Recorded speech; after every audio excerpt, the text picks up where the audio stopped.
CPM പൊരിഞ്ഞ അടിയാണ്. MV Govindan ഒരു പക്ഷത്ത്, മറുവശത്ത് MV ജയരാജൻ. ജയരാജൻ പറയുന്നത് TK ഗോവിന്ദനും കുഞ്ഞികൃഷ്ണനും തെറ്റ് തിരുത്തി വന്നാൽ തിരിച്ചെടുക്കുമെന്നാണ്. പക്ഷേ എന്ത് തെറ്റ് തിരുത്തണമെന്ന് അവർ തിരിച്ചു ചോദിക്കുന്നുണ്ട്. അതേ പക്ഷത്ത് ഇപ്പുറത്ത് MV ഗോവിന്ദൻ നിന്നിട്ട് പറയുന്നു MV ജയരാജൻ പറയുന്നതല്ല, പാർട്ടിക്ക് ഒരു തീരുമാനമുണ്ട്, ആ തീരുമാനത്തിലാണ് എന്ന്. ഇവർ തമ്മിലടിയിലേക്കാണ് പോകുന്നത്, ഗുരുതരമായ തമ്മിലടി. ഇത് തമ്മിലടിച്ച് അല്ലാതെ തീരില്ല എന്നുള്ള സാഹചര്യത്തിലേക്ക് കൂടി പോകുന്നു. അപ്പോൾ അപ്പുറത്ത് ആലപ്പുഴയിൽ മറ്റൊരു ചോദ്യമുണ്ട്. സുധാകരനോടും ഇതേ സമീപനമാകുമോ പാർട്ടിക്ക് എന്നുള്ളത്. സാറിൻ്റെ അഭിപ്രായത്തിൽ എന്താണ്? CPM ഈ പോക്ക് ഒരു തമ്മിലടിയുടെ അടിച്ചു പിരിയലിൻ്റെ ലക്ഷണമല്ലേ കാണിക്കുന്നത്? അല്ല, അത് അങ്ങനെയാണ്. അതിൻ്റെ ഒരു സ്വാഭാവിക പരിണാമം ലോകത്തെവിടെയും കമ്മ്യൂണിസ്റ്റ് പാർട്ടികളുടെ സ്വാഭാവിക പരിണാമം ഇങ്ങനെ തന്നെയാണ്. അങ്ങനെ അല്ലാത്ത വേറൊരു തരത്തിലുള്ളൊരു പാർട്ടിക്ക് വേറൊരു തരത്തിലുള്ള ചരമം ആ പാർട്ടിക്ക് വിധിച്ചിട്ടുമില്ല. അത് നശിക്കുന്നതും മരിക്കുന്നതും ഇങ്ങനെ തന്നെയാണ്. അത് വേറൊന്നായിട്ട് മാറി വല്ല എങ്കിൽ അത് ഇങ്ങനെ ആയിപ്പോകും. മഹാഭാരത കഥ പോലെ. അല്ല, ഇപ്പോൾ കമ്മ്യൂണിസ്റ്റ്, ഇപ്പോൾ റഷ്യയിലൊക്കെ നമ്മൾ കണ്ടതല്ലേ, സോവിയറ്റ് യൂണിയൻ്റെ പതനം കണ്ടതാണല്ലോ. സോവിയറ്റ് യൂണിയൻ പതനം വന്നു കഴിഞ്ഞപ്പോഴേക്കും ഇവരൊക്കെ തമ്മിലടിച്ച് പിരിഞ്ഞ് പോയി. ആ പാർട്ടി തന്നെ ഇല്ലാതെയായി. അത് തന്നെയാണ് കിഴക്കൻ യൂറോപ്യൻ രാജ്യങ്ങളിൽ സംഭവിച്ചത്. അത് തന്നെയാണ് ബംഗാളിൽ സംഭവിച്ചത്. അത് തന്നെയാണ് ത്രിപുരയിൽ സംഭവിച്ചത്. അത് തന്നെയല്ലേ ഇവിടെയും സംഭവിക്കൂ. അല്ലാതെ ഇതിനു വേണ്ടി മാത്രമായി ഒരു വിധി എഴുതി വച്ചിട്ടില്ല. അപ്പോൾ അതുകൊണ്ട് സ്വാഭാവികമായിട്ട് ഇവർ തമ്മിലടിച്ച് യാദവ് വംശം തകർന്ന രീതിയിൽ തന്നെ ഇവരും തകരും. അതിൽ യാതൊരു തർക്കവും വേണ്ട. യാദവ് വംശത്തിൻ്റെ കഥയാണ് ഇവർ ഓർമ്മിപ്പിക്കുന്നത്. ഇനിയിപ്പോൾ ഇതിൽ പറയുന്നത് എന്താണെന്ന് വെച്ചാൽ, അവർ രണ്ടുപേരും തെറ്റ് തിരുത്തിയാൽ അവരെ സ്വീകരിക്കാം എന്നാണ് പറയുന്നത്. അത് പാർട്ടി അംഗീകരിച്ചിട്ടുള്ള കാര്യമാണ്. അത് എന്താണ് ഗോവിന്ദൻ എന്താണ് അത് വിസ്മരിച്ചതെന്ന് എനിക്കറിയില്ല. കാരണം പാർട്ടി അംഗീകരിച്ചിട്ടുണ്ട് പാർട്ടിക്ക് തെറ്റുപറ്റിയെന്ന്. സ്ഥാനാർത്ഥി നിർണയത്തിൽ തെറ്റുപറ്റി, സ്ഥാനാർത്ഥികളെ കണ്ടെത്തുന്നതിൽ തെറ്റുപറ്റി. അപ്പോൾ ആ സാഹചര്യത്തിൽ സ്ഥാനാർത്ഥിയായിട്ട് നിന്ന് മറ്റവർ ജയിച്ചു. ഇതാണ് അവിടുത്തെ വസ്തുതകൾ. അപ്പോൾ അതിൽ തെറ്റ് തിരുത്തണം. തെറ്റ് പറ്റിയാൽ പാർട്ടി തെറ്റ് തിരുത്തണം എന്നാണ് വ്യവസ്ഥ. അപ്പോൾ തെറ്റ് പറ്റിയ സ്ഥിതിക്ക് പാർട്ടി ആ തെറ്റ് തിരുത്തും. അതിൻ്റെ മുന്നോടിയായിട്ട് പാർട്ടി വിട്ടുപോയിട്ടുള്ള 2 പേര് പാർട്ടിയിലേക്ക് തിരിച്ചു വരണം. പക്ഷെ അവർ തെറ്റ് തിരുത്തണം. അവരുടെ ചോദ്യം, ഞങ്ങൾ എന്ത് തെറ്റാണ് ചെയ്തത് എന്ന് പറഞ്ഞു കഴിഞ്ഞാൽ ഞങ്ങൾ തിരുത്താമെന്നാണ്. അവരും തെറ്റ് തിരുത്തില്ല എന്ന് പറയുന്നില്ല. കമ്മ്യൂണിസ്റ്റുകാരാണല്ലോ, തെറ്റ് തിരുത്തും. അപ്പോൾ അവരും സ്വയം വിമർശനവും നടത്തിയിട്ടാണ് ഇത് കണ്ടെത്തുന്നത്. ഈ സ്വയം വിമർശനവും നടത്തി കണ്ടെത്തിയത് എന്താണെന്ന് വെച്ച് കഴിഞ്ഞാൽ, MV ഗോവിന്ദൻ്റെ ഭാര്യയെ നിർത്തിയ കേസാണിത്. ഗോവിന്ദന് പൊള്ളും. ഗോവിന്ദൻ്റെ ഭാര്യ അവിടെ നിന്ന് ഉഷാറായിട്ട് തോറ്റു. അപ്പോൾ അത് ഗോവിന്ദനെ സംബന്ധിച്ചിടത്തോളം അത് ജീവൻ മരണ പ്രശ്നമാണ്. ഗോവിന്ദന് വീട്ടിൽ കയറണമെന്നുണ്ടെങ്കിൽ ഇതിനെതിരെ എന്തെങ്കിലും പറഞ്ഞില്ലെങ്കിൽ വീട്ടിൽ കയറ്റില്ല. അപ്പോൾ വീട്ടിൽ കയറാൻ പ്രാണരക്ഷാർത്ഥം ഓടി നടക്കുന്ന ഒരു ജീവിയാണ് ഗോവിന്ദൻ. അപ്പോൾ അതുകൊണ്ടാണ് ഗോവിന്ദൻ പറഞ്ഞ പാർട്ടിക്ക് നിലപാടുണ്ട്. പാർട്ടിയുടെ നിലപാടല്ല അവർ പറഞ്ഞത്. കാരണം അവർ വേറെ നിലപാടൊന്നും പറഞ്ഞില്ലല്ലോ. പാർട്ടിക്ക് തെറ്റ് പറ്റി എന്ന് പാർട്ടി കണ്ടെത്തി. തെറ്റ് പറ്റിക്കഴിഞ്ഞാൽ ഈ പാർട്ടി തിരുത്തും. ഇതാണ് പാർട്ടി നിലപാട്.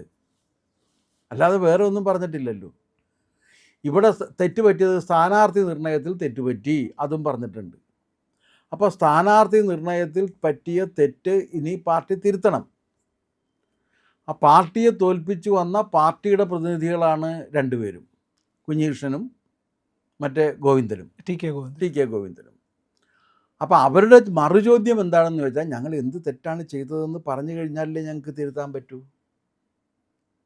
അതിൽ ക്ഷുഭിതനായിട്ടാണ് മറ്റേ പാർട്ടി സെക്രട്ടറി ഗോവിന്ദൻ പറഞ്ഞത്, പാർട്ടിയുടെ നിലപാട് ഒരു നിലപാടേ ഉള്ളൂ, അത് പാർട്ടി പറഞ്ഞിട്ടുണ്ട്. MV ജയരാജൻ പോസ്റ്റ് കയറി മുന്നോട്ട് ഫോർവേഡ് കയറി കളിക്കണ്ട എന്നാണ് പറയണം. മറ്റേ റിയർ ബാക്കിൽ നിന്നിട്ട് കളിച്ചാൽ മതി. ഫോർവേഡിലേക്ക് ഇറങ്ങി പന്ത് തട്ടാൻ വേണ്ടി ശ്രമിക്കരുത്. തട്ടാൻ വേണ്ടി ശ്രമിച്ചു കഴിഞ്ഞാൽ നിന്നെ ശരിപ്പെടുത്തുമെന്നാണ് ഗോവിന്ദൻ പറയുന്നത്. പക്ഷെ അതിലൊരു പ്രശ്നം എന്താണെന്ന് വെച്ച് കഴിഞ്ഞാൽ, MV ഗോവിന്ദൻ എന്ന് പറയുന്ന കക്ഷിക്ക് കണ്ണൂർ ഒരു ബേസും ഇല്ലാത്ത ഒരാളാണ്. അയാൾക്ക് കണ്ണൂർ ബേസില്ല, അയാൾക്ക് കണ്ണൂർ അനുയായികളില്ല. അയാൾക്ക് ആകെ ഉള്ള ശക്തി എന്ന് പറഞ്ഞാൽ ഈ പാർട്ടിയുടെ പദവിയിലുള്ള ശക്തി മാത്രമാണ്. പാർട്ടി പദവിയിലുണ്ടെങ്കിലും ഇയാൾ ഇറങ്ങിക്കഴിഞ്ഞാൽ 10 പേര് ഇയാളുടെ കൂടെ വരാനില്ല അവിടെ. ആ സമയത്ത് MV ജയരാജൻ പറഞ്ഞിട്ടില്ല. MV ജയരാജൻ്റെ കൂടെ ഇപ്പോഴും കുറേ പേരുണ്ട്, അതുണ്ട്.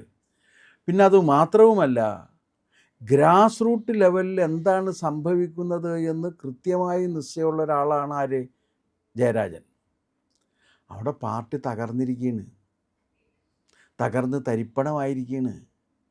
ആ പാർട്ടി ഗ്രാമങ്ങൾ ഇല്ലാതെയായിരിക്കുകയാണ്.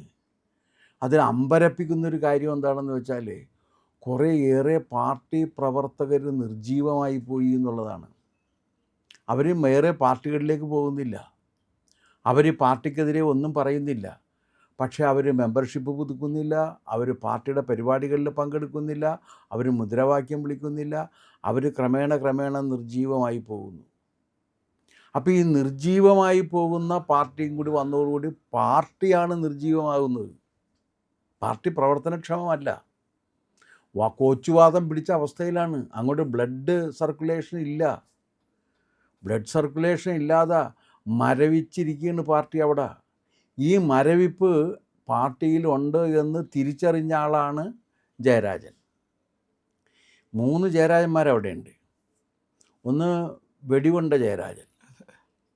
ആ വെടികൊണ്ട ജയരാജൻ എന്ന് പറഞ്ഞു കഴിഞ്ഞാൽ വെടികൊണ്ട ജയരാജനാണ് ഫലിതപ്രിയനായ ജയരാജൻ.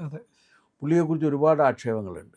പുള്ളിയെക്കുറിച്ച് ആക്ഷേപങ്ങളുള്ളത്, പുള്ളി വരവിൽ കവിഞ്ഞ സ്വത്ത് സമ്പാദനം മുതൽ മക്കൾക്കും മരുമക്കൾക്കും ബന്ധുക്കൾക്കും ജോലി സമ്പാദിച്ചു കൊടുത്തത് മുതൽ ഇങ്ങനെ ഒരുപാട് ആക്ഷേപങ്ങൾ പുള്ളിയെക്കുറിച്ചുണ്ട്. ചിറ്റപ്പൻ നിയമനം അടക്കമുള്ള ഒരുപാട് കാര്യങ്ങൾ പുള്ളിയെക്കുറിച്ചുണ്ട്. അതാണ് ഒരു ജയരാജൻ. മറ്റേ ജയരാജനാണ് യഥാർത്ഥത്തിൽ കമ്മിറ്റഡ് ജയരാജൻ, വെട്ടുകൊണ്ട ജയരാജൻ.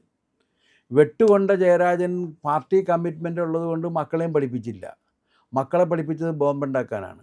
അങ്ങനെ ബോംബുണ്ടാക്കിക്കൊണ്ടിരിക്കെ ഒരു ബോംബ് പൊട്ടി ആ ജയരാജൻ്റെ മകൻ്റെ കൈ പോയിട്ടുണ്ട്. അപ്പോൾ അത് കമ്മിറ്റഡ് പാർട്ടി വർക്കറാണ്. പക്ഷേ സത്യസന്ധരായിട്ടുള്ള വേറൊരു ജയരാജനാണ് എം വി ജയരാജൻ. ശുംഭൻ ജയരാജൻ അത് വെറിപൂണ്ട ജയരാജനാണ്. കാരണം പുള്ളിക്ക് ഇങ്ങനെ ഈ വെറിപൂണ്ട് നടക്കുന്ന ഒരവസ്ഥയിലാണ് പുള്ളി നടക്കുന്നത്. പുള്ളി അങ്ങനെയാണ് സ്വഭാവം. പുള്ളിക്ക് ആ കമ്മ്യൂണിസ്റ്റുകാരെ എന്തെങ്കിലും പറഞ്ഞിട്ടുണ്ടെങ്കിൽ അവനെ കയറി പുള്ളി ഭർസിക്കും. അങ്ങനെ ഭർസനം നടത്തിയതാണ് പുള്ളി ഹൈക്കോടതി ജഡ്ജിയെ ശുംഭൻ എന്ന് പുള്ളി വിളിച്ചു. അത് പുള്ളിയുടെ ഡിക്ഷണറിയിൽ ഏറ്റവും നല്ല വാക്കാണ്, പ്രകാശിക്കുന്ന. അത് പിന്നെ പുള്ളി ഒരു പാർട്ടിക്കാരൻ കണ്ടെത്തിയതാണ്. നമ്മൾ ഒരാളെ കയറി ശുംഭ എന്ന് വിളിച്ചു കഴിഞ്ഞാൽ പ്രകാശിക്കുന്നവനെ എന്നല്ല അർത്ഥമാക്കുന്നത് എന്നുള്ള കാര്യം നമുക്കൊക്കെ അറിയാം. ഇതിപ്പോൾ കഴിഞ്ഞ ദിവസം പിണറായി വിജയൻ പ്രകാശിക്കുന്ന നേതാവാണെന്ന് ഷംസീർ പറഞ്ഞിട്ടുണ്ടായിരുന്നു. അപ്പോൾ എല്ലാവരും ചോദിക്കുന്നുണ്ടായിരുന്നു, ഇതായിരുന്നു ഉദ്ദേശിച്ചത്, ശുംഭൻ നേതാവ് എന്നാണോ ഉദ്ദേശിച്ചതെന്ന്. ഷംസീർ അങ്ങനെയൊക്കെ ഇനി പലതും പറയും. കാരണം ഷംസീർ ഇപ്പോൾ പെരുവഴിയിൽ നിൽക്കുന്നു, ഒന്നുമില്ല. ഈ കമ്മ്യൂണിസ്റ്റുകാർക്ക് പെരുവഴിയിൽ നിൽക്കുക എന്ന് പറഞ്ഞാൽ വലിയ പ്രയാസമുള്ള കാര്യമാണ്. കാരണം പിന്നെ എന്തു ചെയ്യും, യാതൊരു നിവൃത്തിയില്ല. പക്ഷേ ഇന്ന് എവിടെയോ ഏതൊരു കല്യാണത്തിന്, ഏതൊരു തങ്ങളുടെ മകളുടെ കല്യാണത്തിന് ഷംസീർ ചിരിച്ചുകൊണ്ട് പിണറായിക്ക് തൊട്ട് പിന്നിൽ നിൽക്കുന്നത് കണ്ടു. അവിടെ വെച്ച് സതീശനും പിണറായി എല്ലാവരും കൂടി സമ്പൂർണ്ണമായിട്ട് യോജിപ്പിലെത്തി ചിരിച്ച് കളിച്ച് കോഴി ബിരിയാണി തിന്ന് കോഴി ബിരിയാണിയോ മട്ടൺ ബിരിയാണിയൊക്കെ തിന്ന് അവിടെ നിന്ന് വരുന്നുണ്ടായിരുന്നു. ആ ചിത്രം ഉണ്ടായിരുന്നു. കാരണം അത് ഒഴിവാക്കിയില്ലല്ലോ. അപ്പോൾ അതുകൊണ്ട് ഈ എം വി ജയരാജൻ പറയുന്നതിൻ്റെ കാര്യം എന്താണെന്ന് വെച്ചാൽ, കണ്ണൂർ പാർട്ടി ശിഥിലമാകുകയാണ്. ഉപ്പ് വെച്ച കലം പോലെ ഇങ്ങനെ ദ്രവിച്ച് തീരുകയാണ്. അതാണ് നിംഫിനസ് ബാധിച്ചേക്കാണ് പാർട്ടിക്ക്. കാരണം പാർട്ടി അനങ്ങുന്നില്ല. ആ അനങ്ങാത്ത പാർട്ടിയെ എങ്ങനെയെങ്കിലും അനക്കിയെടുക്കണം എന്നുള്ള ഉദ്ദേശത്തോടു കൂടിയാണ് ജയരാജൻ ഇത് പറഞ്ഞത്. നല്ല ഉദ്ദേശത്തിലാണ്, കമ്മ്യൂണിസം ഇനിയും വളരും എന്നൊരു ഉദ്ദേശത്തിലാണ്. പക്ഷേ ഈ ജയരാജൻ അറിയാത്തൊരു കാര്യമുണ്ട്. കമ്മ്യൂണിസം അതിൻ്റെ തകർച്ചയുടെ അനിവാര്യമായൊരു ഘട്ടത്തിലെത്തി. ഇനി അതിനെ വെൻറ്റിലേറ്ററിലിട്ടാൽ പോലും അതിന് ജീവൻ തിരിച്ചു കിട്ടില്ല. ഒരു വെൻറ്റിലേറ്റർ ചികിത്സ കൊണ്ട് പോലും ജീവൻ കിട്ടാത്ത വിധത്തിൽ പാർട്ടി അധപ്പതിച്ച് കഴിഞ്ഞു എന്ന കാര്യം കണ്ണൂർ ക്രമേണ ബോധ്യപ്പെട്ടു വരെയാണ്. കണ്ണൂർ ഇനി പാർട്ടി പൊങ്ങി വരില്ല. അത് ആര് പറഞ്ഞാലും പൊങ്ങി വരാൻ പ്രയാസമാണ്.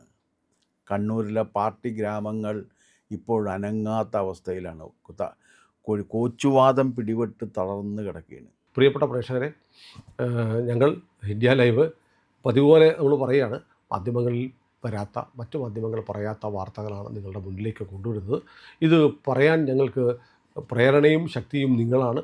നിങ്ങൾ ഞങ്ങളുടെ കൂടെ ഉണ്ടാവണം. ഞങ്ങളുടെ ചാനൽ സബ്സ്ക്രൈബ് ചെയ്യണം. നമുക്കൊരു ചാനൽ കൂടിയുണ്ട്, C4N, C4N മലയാളം.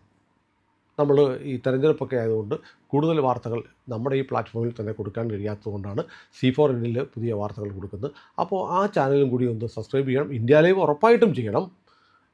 C4N കൂടെ, C4N, C എന്ന് പറഞ്ഞാൽ ക്രെഡിബിൾ, ഫോർ N നേഷൻ, രാജ്യം. നമ്മുടെ രാജ്യത്തിന് വേണ്ടിയാണ്.